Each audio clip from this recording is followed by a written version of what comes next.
ঝটপট তৈরি আমের চাটনি। চলো দেখো কীভাবে করি। প্রথমে আমি জলটা একটু গরম করে ফুটিয়ে নিয়েছি, দিয়ে আমি আম দিয়েছি। আমি আমগুলো ভালো করে ধুয়ে ছিলে আবার ধুয়েছি এবং তাতে আমি দিলাম লবণ। তোমরা চাইলে কষা ছেলেও করতে পারো, আমাকে এটা ভালো লাগে তাই আমি এটা করেছি। তার পাশে আমি কড়াইয়ে একটু তেল দিয়েছি, তেলটা ভালো হয়ে গরম হয়ে যাওয়ার পর তাতে আমি একটা দিয়েছি শুকনো লঙ্কা। শুকনো লঙ্কাটা একটু ভালো করে ফ্রাই হয়ে যায়, ততক্ষণ আমি দেখি এই পাশেরটা কী হলো। তারপর আমি ওতে দিলাম পাঁচফোড়নটা ভালো করে ভেজে নিলাম।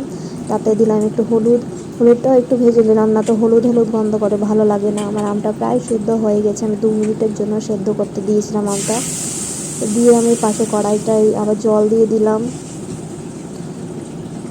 একটু ভালো করে ফুটে যাওয়ার পর তাতে আমি দেব পরিমাণ মতন লবণ দেবো। তাতে আমি দেবো আবার চিনি স্বাদ অনুযায়ী, যে যেমন ধরো কেউ কম মিষ্টি খায় কেউ বেশি মিষ্টি খায়, সেটা তোমাদের আন্দাজ অনুযায়ী তোমরা দেবে। জলটা একটু ফুটে গেল, তারপর আমি ওই সেদ্ধ করা আমগুলো আমি এই জলে দিয়ে দিলাম।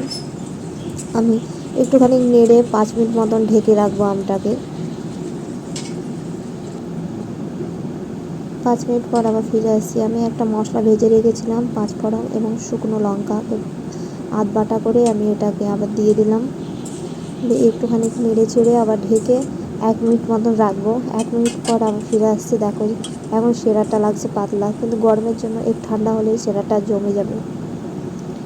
আমার প্রায় হয়ে এসছে, এই দেখো হয়ে গেছে। আমি ঢেলে নিয়েছি একটা পাত্রে এবং 10 মিনিট ঢেকে রাখছি। 10 মিনিট পর আবার ফিরে আসছি। আমার আমের চাটনি একদম